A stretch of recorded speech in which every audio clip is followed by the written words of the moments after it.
जयपुर गांव के जंगल में पीलू चिड़िया रहती थी। वो बहुत अच्छी हलवाई थी और लड्डू बेचने का काम किया करती थी। उसके बनाए हुए लड्डू लोगों को बहुत पसंद आते थे। सुबह हो या शाम लोग खाने में नाश्ते में उसके लड्डू खाते थे। हरिया तोता उसके यहाँ आता है और कहता है, वाह पीलू वाह, ऐसे लड्डू तो कहीं नहीं मिलते हैं। मैं सिर्फ तेरी ही दुकान से लड्डू लेता हूँ। अब मैं बाहर जाने वाला हूँ, तू 1 किलो पैक कर दे। जी हरिया काका, अभी देती हूँ। कालू की दुकान पीलू की दुकान के सामने ही थी, लेकिन उसके यहाँ से कोई भी लड्डू नहीं खरीदता था। एक दिन कालू पीलू को एक साजिश से फंसाने के बारे में सोचता है। इस पीलू को मैं स्वाद में हरा नहीं पाऊंगा। इसके पास बहुत पैसे हैं, उसे ही लूट लेता हूँ। पीलू, तुम्हारे लड्डू तो वाकई में बहुत ही स्वादिष्ट है। मैं तो अब अपनी दुकान बंद कर दिया हूँ। अब मैं जमीन जायदाद का काम कर रहा हूँ। तो पीलू कहती है, कालू आपने तारीफ की, बहुत बढ़िया। एक जमीन खरीदने की मैं भी सोच रही हूँ, फिर उस पर अपना घर बनाऊंगी। तो कालू कहता है, बहुत अच्छा ख्याल है। मेरे पास कुछ जमीन है, अगर तुम चाहो तो मैं तुम्हें दिखा सकता हूँ। वहाँ पर लड्डू की फैक्ट्री भी लगा देना। तुम्हारे जैसे लड्डू कोई नहीं बना सकता है। बाकी की जमीन में तुम बड़ा सा घर बना लेना। तो पीलू कहती है, सही कह रहे हो कालू भाई, मैं ऐसा ही करूँगी। फिर पीलू को कालू बहुत सी जमीनें दिखाता है। पीलू को एक जमीन पसंद आ जाती है। कालू भाई, मैंने बहुत मेहनत से पैसे कमाए हैं। ये जमीन मैं अपनी पूरी कमाई से खरीदूंगी। इसमें मैं मेरी दुकान बेचकर पैसे लगाऊंगी। तो कालू कहता है, तुम चिंता मत करो पीलू, मैं हूँ ना। मैं तुम्हें गलत सौदा नहीं करवा सकता हूँ। ये जमीन आने वाले समय में तुम्हें बहुत फायदा करेगी। तुम्हारी दुकान क्या फैक्ट्री होने वाली है। खुश हो जाओ बहन। इसके बाद पीलू अपनी पूरी कमाई कालू को दे देती है और दुकान भी बेच देती है। लेकिन एक हफ्ते बाद पीलू जब उस जमीन पर रहने के लिए जाती है तो वहाँ पर कड़क सेठ आ जाता है। अरे पीलू, ये जमीन मेरी है, तुम यहाँ क्या कर रही हो? तो पीलू कहती है, कड़क सेठ जी, ये जमीन तो कालू ने मुझे बेचा था। ये जमीन तो मेरी है। तो कड़क कहता है, अपने कागज दिखाओ। पीलू के कागज देखकर कड़क कहता है, ये नकली कागज है पीलू, तुम्हें कालू ने धोखा दिया है। तो पीलू कहती है, कालू मेरी पूरी कमाई लेकर भाग गया है। अब मैं क्या करूँगी? मैं तो लुट गई, बर्बाद हो गई हूँ। पीलू ये सोचकर रोने लगती है। तो कड़क कहता है, रो मत पीलू, तुमने लड्डू बनाने आते हैं ना, लेकिन आजकल बच्चों को चॉकलेट पसंद है। तुम चॉकलेट बनाना शुरू कर दो, थोड़े बहुत पैसे मैं तुम्हें दे दूंगा। तो पीलू कहती है, आपकी मदद के लिए धन्यवाद कड़क सेठ जी, मैं अब से चॉकलेट के लड्डू बनाया करूंगी। फिर पीलू मेहनत करके रोड के किनारे चॉकलेट के लड्डू बेचने लगती है और कुछ ही दिनों में उसे मुनाफा होने लगता है। एक दिन कड़क सेठ भी उसकी दुकान में आते हैं और चॉकलेट के लड्डू खाते हैं। वाह पीलू, ये लड्डू खाकर तो मेरी तबीयत ही खुश हो गई। अब मैं कालू को पकड़वाने में मदद करूँगा। तो पीलू कहती है, आप मेरी कालू को पकड़वाने में मदद करेंगे? ये सुनकर तो मुझे बहुत खुशी हो रही है। कड़क सेठ अपने इंस्पेक्टर दोस्त जाबाज चील से मिलता है, उसे पीलू के चॉकलेट के लड्डू खिलाता है और उसे कालू को पकड़ने के लिए कहता है। जाबाज कालू की तलाशी में लग जाता है और एक दिन उसे कालू पड़ोस वाले जंगल में एक व्यक्ति को जमीन बेचता हुआ मिल जाता है। कालू, तुम बहुत बड़े धोखेबाज हो। मैं तुम्हें कड़क सेठ की जमीन गैर कानूनी तरीके से पीलू चिड़िया को बेचने की जुर्म में गिरफ्तार करता हूँ। कालू पकड़ा जाता है। तो कड़क सेठ कहता है, पीलू, अब तुम्हारे पास तुम्हारी दुकान वापस आ गई है। तुम पुराने और नए चॉकलेट के लड्डू बनाना शुरू कर दो। तो पीलू कहती है, कड़क सेठ जी, मैं आपकी हमेशा एहसानमंद रहूंगी और आपको मैं हर रोज लड्डू गिफ्ट किया करूंगी। इस तरह से पीलू अपनी मेहनत के दम पर बहुत जल्दी तरक्की कर लेती है। उसके चॉकलेट के लड्डू बच्चों को बहुत पसंद आते थे और बड़ों को सादे लड्डू। पीलू एक बहुत बड़ी दुकान की मालकिन बन जाती है। फिर वो हंसी खुशी अपना जीवन बिताने लगती है। बंटी अपनी बहन पीलू से मिलने के लिए एक गांव में गया। पीलू उसको देखकर बहुत खुश हुई। बंटी भैया कैसे हो? आपको देखकर बहुत खुशी हुई। आपके जीजा दिन ब दिन कंजूस होते जा रहे हैं, इसलिए कहीं जाने के लिए वो पैसे भी नहीं देते। क्या बात कर रही हो पीलू बहन, जीजा जी इतने कंजूस है क्या? हाँ, आपको यकीन हो जाएगा जब आप उनसे मिलोगे। अभी आते ही होंगे आपके जीजा जी। तभी वहाँ पर बबलू जीजा जी पत्तों के कपड़े पहनकर आते हैं और उनके साथ उनके दोनों बच्चे भी पत्तों के कपड़े पहन के आते हैं। अरे जीजा जी, आपने तो कपड़े ही नहीं पहने हैं, ये पत्तों को ढक कर क्यों घूम रहे हो? अरे बंटी, कपड़े खरीदो, उसके बाद उसे धो, जिसमें वॉशिंग पाउडर और पानी का खर्चा आता है। इतना खर्चा क्यों करना? प्रकृति ने इतना बढ़िया फ्री के कपड़े दिए हैं। अच्छा, बाकी बातें बाद में करेंगे। अभी सब्जी बेचने वाला कालू आने वाला है, उससे ताजी सब्जी ले लेता हूँ। पर उसमें भी तो आपको पैसे खर्च होंगे ना? तुम देखते जाओ अपने जीजा जी का कमाल। फिर कालू के ठेले से बबलू कुछ सब्जियों को अपने घर के पीछे फेंकने लगा। अरे इतनी खराब सब्जियाँ, इन्हें तो इस ठेले में होना ही नहीं चाहिए। अरे तुम इतने फेंको मत, नहीं खरीदना है तो मत खरीदो। अरे जाओ कालू जाओ, मुझे तुमसे सब्जियाँ नहीं खरीदनी है। कालू वहाँ से चला जाता है और बबलू फेंकी हुई सब्जियों को लाकर पीलू को दे देता है। ये देखकर बंटी हैरान रह जाता है। अरे ये सब्जियाँ बेकार नहीं है, बस कुछ दाग लगे हैं, इन्हें साले साहब के लिए बना लो पीलू। ऐसे ही जब वो सब खाने के लिए बैठते हैं तो सब्जी कम और पानी ज्यादा था। अरे दीदी, सब्जी तो इसमें है ही नहीं। इतनी ही सब्जी डालने की इजाजत है तुम्हारी जीजा जी से। इससे ज्यादा सब्जी इस्तेमाल करूंगी तो वो नाराज हो जाएंगे। ये सब्जी पचने में बहुत आसान है साले साहब, खाओ खाओ, जितना मन करे खाओ। बंटी अब वहाँ से जाने के बारे में सोचने लगा। जल्द से यहाँ से वापस चला जाता हूँ, नहीं तो कुछ दिनों बाद सिर्फ खाना सूंघने के लिए मिलेगा। अगले दिन, दीदी मैं चलता हूँ, बहुत दिन रह लिया। बहुत दिन कहाँ भैया, 2 दिन और रुक जाओ ना। अरे तुम्हें मैं पास के पहाड़ दिखा लाऊंगा, रुक जाओ, वहाँ की गरम गरम चाय भी पिलाऊंगा। अब इतनी दूर से आए हो, इतना तो मैं तुम्हारे लिए कर ही सकता हूँ ना साले साहब। अपने जीजाजी का कहना वो नहीं टाल पाया और रुक गया। बंटी को लगता है कि जीजाजी उसको खातिरदारी करने वाले हैं। चलो, आखिर जीजाजी मुझे कह रहे हैं घुमाने खिलाने के लिए, तो मैं रुक जाऊंगा। शाम में बबलू बंटी को घर से बाहर बुलाता है। साले साहब यहाँ आओ, बैठो। अरे ये क्या जीजाजी, ये तो पत्थर है, इसमें आप क्यों बैठते हैं? और ये इतना बड़ा पोस्टर यहाँ क्यों है? अरे पहचाने नहीं क्या, मैं तुम्हें पहाड़ी दिखाने वाला था ना, ये वही पहाड़ है। अब वहाँ जाने में बहुत पैसा खर्च होता है, तो मैं अपने दोस्त से ये पोस्टर मांग कर ले आया हूँ।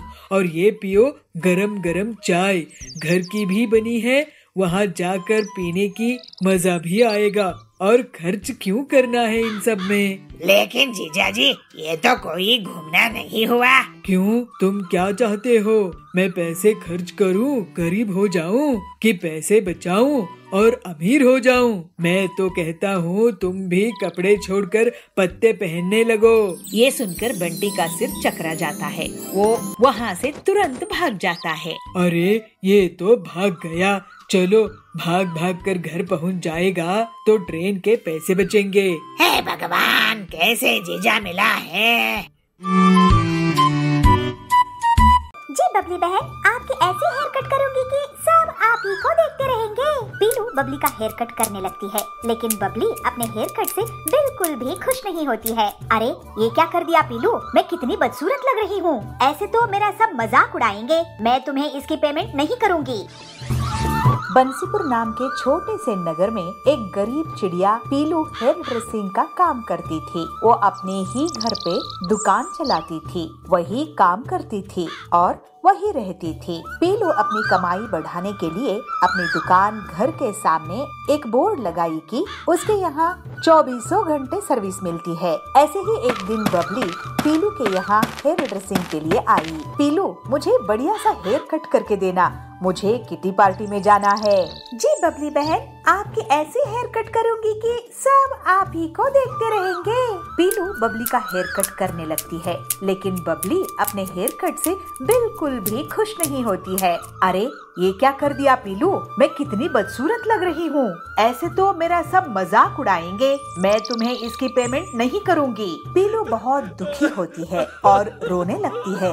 बबली वहाँ से चली जाती है, लेकिन जब बबली अपनी किटी पार्टी में पहुँचती है तो उसकी सहेलियाँ उसकी बहुत तारीफ करती है। वाह बबली, तुम्हारी हेयर स्टाइल तो बिल्कुल हीरोइन जैसी है, कहाँ से करवाई हो? ऐसे पिंकी कहती है। हाँ, ऐसी हेयर स्टाइल तो हम मैगजीन में देखते हैं। क्या तुम लोग सच में मेरी हेयर स्टाइल से खुश हो?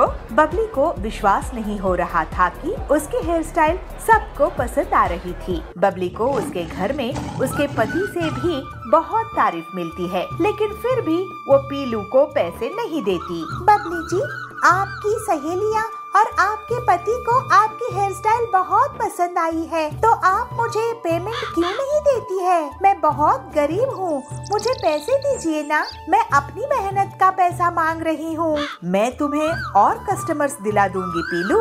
ऐसे ही एक दिन हरी तोती पीलू के यहाँ पहुँचती है। पीलू, मुझे बबली आंटी ने तुम्हारे यहाँ भेजी है, मुझे देखने के लिए लड़के वाले आने वाले हैं। अगर लड़के को मेरी हेयर स्टाइल पसंद आ गई तो मैं तुम्हें पैसे दूंगी, नहीं तो मैं तुम्हें पैसे नहीं दूंगी। पीलू फिर दुखी मन से उसकी हेयर कट करती है और हरी तोती वहाँ से चली जाती है। पीलू मन में ही कहती है, ऐसे कैसे चलेगा, कोई मुझे पैसे ही नहीं दे रहा है।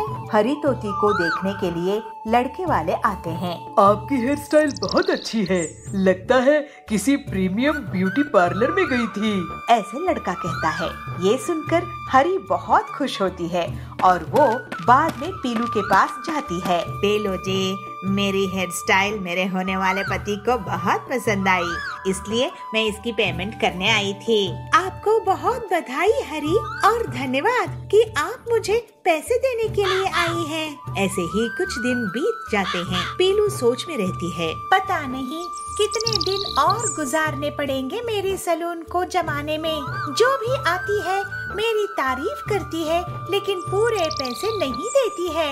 फिर एक रात एक हीरोइन उस जंगल से गुजर रही थी, तभी उसकी कार खराब हो जाती है। अरे ये कार कैसी खराब हो गई, मेरा तो यहाँ आते ही सिर दुखने लगता है। कोई होगा क्या जो मेरी हेड मसाज कर दे? मैडम, इतनी रात में कौन सा लेडीज सैलून खुला होगा? तभी वहाँ से पीलू उड़ रही होती है। वो हीरोइन को देखकर रुक जाती है। अरे हीरोइन जी, आप, मैं आपकी बहुत बड़ी फैन हूँ, मेरा ब्यूटी पार्लर है, आप मेरे यहाँ चलिए। फिर हीरोइन पीलू के पार्लर में चली जाती है और उससे हेड मसाज करवाती है। पीलू की हेड मसाज से उसे गहरी नींद लग जाती है और वो सुबह उठती है। अरे ये क्या, मैं यहाँ ही सो गई थी। पीलू, लगता है तुम कमाल की ब्यूटिशियन हो। अच्छा सुनो, मैं शूटिंग के लिए लेट हो रही हूँ, मुझे हेयर ड्रेसिंग करके शूट में जाना था, लेकिन लगता है मुझे बिना उसके ही जाना होगा। नहीं मैडम, आप मेरे यहाँ हैं, आप बिना हेयर स्टाइलिंग के कैसे जा सकती है? फिर पीलू हीरोइन के बहुत खूबसूरत हेयर स्टाइलिंग कर देती है। हीरोइन को वो बहुत पसंद आती है और पूरे जंगल में ये बात फैल जाती है कि पीलू के यहाँ हीरोइन ने हेयर स्टाइलिंग करवाई थी। पीलू, तुमको इस पार्लर से कितनी कमाई हो जाती है? यही कोई 500,000 रुपये, ज्यादा नहीं मिलते हैं मैम। अरे तुम जैसी टैलेंटेड हेयर ड्रेसर को इतने कम रुपये? तुम मेरे साथ चलो, मैं तुम्हें महीने का 1 लाख रुपया दूंगी और अभी दूसरी हीरोइंस का तुम हेयर स्टाइल करना तो तुम करोड़पति बन जाओगी। पीलू ये सुनकर बहुत खुश होती है और अपने टैलेंट और मेहनत से वो बहुत जल्द ही फेमस हेयर ड्रेसर बन जाती है। अब पीलू एक गरीब हेयर ड्रेसर से अमीर हेयर ड्रेसर बन जाती है। और उस कढ़ाई से सब्जी तब तक खत्म नहीं होती जब तक कि सभी ग्राहक खा नहीं लेते थे और उस कढ़ाई को उठाने की कोशिश करने लगते हैं। वो साधु बाबा कोई और नहीं थे, हनुमान जी ही थे। महादेवपुरी गांव के जंगल में पीलू अपना एक छोटा सा पराठे का ठेला चलाती थी। वो बहुत गरीब थी और उसका पति बंटी कबूतर फर्नीचर रिपेयरिंग का काम करता था। पीलू चिड़िया और बंटी दोनों हनुमान जी की भक्ति किया करते थे। वो लोग हर दिन हनुमान जी को भोग लगाते थे और राम नाम का जाप किया करते थे। एक दिन बंटी जब काम से लौट रहा था तब उस पर कुछ अनजान गुंडे हमला कर देते हैं और वो बुरी तरह से घायल हो जाता है। कालू कौवा भी पीलू की दुकान के सामने अपनी खाने की दुकान चलाता था। वो ये सुनकर बहुत खुश होता है कि पीलू के घर मुसीबत आई है। हे हनुमान जी, ये क्या हो गया? इन्होंने किसी का क्या बिगाड़ा था? अब आप ही हमारी सहायता कीजिए। पीलू दुखी मत हो, हनुमान जी के कारण ही मैं बचा हूँ, नहीं तो मेरी जान भी जा सकती थी। जी आप सच कह रहे हैं, मुझे भक्ति में शक नहीं लाना चाहिए। मैं थोड़े गहने बेच कर आती हूँ जिससे आपका इलाज हो सके, क्योंकि अब मुझे भी थोड़े दिनों तक दुकान बंद रखनी पड़ेगी आपकी देखभाल के लिए। तो गहने बेचने से कुछ पैसे घर के काम भी आ जाएंगे। मैं तुम्हारे लिए और गहने बनवा दूंगा पीलू, मुझे बहुत बुरा लग रहा है। आप किसी बात की फिक्र मत कीजिए, हनुमान जी हमारे साथ है, बस यही काफी है। पीलू गहने बेचने के लिए जाती है, लेकिन बीच रास्ते में उसको वहीं अनजान लुटेरे मिलते हैं और उसे गहने लूट लेते हैं। पीलू उदास मन से एक पेड़ के नीचे रोने लगती है। तभी वहाँ एक साधु आते हैं। बेटे क्या हुआ, क्यों रो रही है? पीलू उन्हें पूरी बात बताती है कि उसके घर के कैसे हालात है। रो मत, तुम तो राम का नाम जपने वाली हो। मुझे राम नाम जपने वाले बहुत प्रिय है। ये लो एक कढ़ाई, इसमें तुम खाना पकाओ और अपनी दुकान में बेचो, इससे तुम्हारी मुश्किलें दूर हो जाएंगी। पीलू उस कढ़ाई को ले लेती है और घर जाकर बंटी से पूरी बात कहती है। फिर वो कढ़ाई में खाना बनाकर सबसे पहले हनुमान जी को भोग लगाती है। ये तो हमारे घर बहुत बड़ी मुसीबत आ गई है पीलू। वैसे भी हमारा खर्चा बड़ी मुश्किल से चलता था, अब तो ऊपर से गहने भी लुट गए। लेकिन अच्छा हुआ कि साधु महाराज मिल गए। हो सकता है उन्हीं के आशीर्वाद और हनुमान जी की कृपा से सब ठीक हो जाए। मुझे पूरा विश्वास है जी। फिर पीलू उस कढ़ाई में अपनी दुकान में सब्जी बनाना शुरू कर देती है, जिसको खाकर सभी उसकी बहुत तारीफ करते हैं। और उस कढ़ाई से सब्जी तब तक खत्म नहीं होती जब तक कि सभी ग्राहक खा नहीं लेते थे। पीलू ये देखकर हनुमान जी को और उस साधु बाबा को याद करती है। आपकी बहुत दया है हनुमान जी। जय सिया राम, जय सिया राम, जय सिया राम। अब बेटी पीलू, कितनी स्वादिष्ट सब्जी बनाई हो। ऐसी सब्जी हर रोज तुम हमें खिलाया करो, तुम्हारे हाथों में तो जादू है। हाँ हरिया भाई, ये कमाल तो सिर्फ पीलू दीदी ही कर सकती है। इनके खाने की जितनी तारीफ की जाए कम है। मेरे घर के लिए 5 प्लेट खाना पैक कर दो पीलू दीदी। पीलू की दुकान में कमाई होती देखकर कालू कौवा बहुत जलने लगता है। वो पीलू को नुकसान पहुंचाने के बारे में सोचता है। इसकी दुकान तो अब जोर शोर से चलने लगी है, मुझे इसकी काट निकालनी पड़ेगी, नहीं तो मेरी दुकान बंद हो जाएगी। इसके पास ये चमत्कारी कढ़ाई आई है कहाँ से? इसको मैं चोरी करवा लूंगा, उसके बाद ये लोग भिखारी हो जाएंगे। कालू उसी रात को उन अनजान बदमाशों से मिलता है और उन्हें पीलू के घर से कढ़ाई चुराने के लिए पैसे देता है। पीलू अपने घर में हनुमान जी की आरती करती है और बंटी को दवाइयाँ खिलाती है। इसके बाद दोनों पति पत्नी राम नाम का जाप करते हैं, खाना खाते हैं और वो सो जाते हैं। उनके घर अनजान बदमाश घुसते हैं और चुपचाप झांक कर देखते हैं। बंटी और पीलू आराम से सो रहे थे। वो सब अंदर आते हैं और उस कढ़ाई को उठाने की कोशिश करने लगते हैं, लेकिन तभी वो कढ़ाई अचानक से बहुत बड़ी हो जाती है और वो सारे बदमाश उस कढ़ाई के नीचे दब जाते हैं और चीख उठते हैं, अरे ये तो वही बदमाश है जिन्होंने मेरे गहने लूटे थे। पीलू की चिल्लाना देख बंटी उठता है और देखता है, इन्हीं लोगों ने मुझ पर हमला किया था। ये लोग साधु बाबा जी की चमत्कारी कढ़ाई चुराने आए थे। वो साधु बाबा कोई और नहीं थे, हनुमान जी ही थे। उन्हीं के ऐसे चमत्कार हो सकते हैं। हमें माफ कर दो हनुमान भक्तों, हमें तो कालू ने तुम्हारे यहाँ भेजा था। और फिर पीलू और बंटी पुलिस को बुलाते हैं और पुलिस उन बदमाशों को और उनके कहने पर कालू को पकड़कर ले आती है। बंटी और पीलू हनुमान जी से प्रार्थना करते हैं, हे हनुमान जी, आपकी दया अपरंपार है, आपकी जय हो। जय सिया राम, जय हो। कालू अपने लालच के कारण जेल में जा चुका था। बंटी और पीलू अपनी मेहनत और हनुमान जी की भक्ति करते हुए दुकान चलाते हैं और उस कढ़ाई में खाना बनाते हैं। वो लोग हर रोज अब गरीब लोगों को मुफ्त में खाना भी देते थे और हंसी खुशी रहने लगते हैं।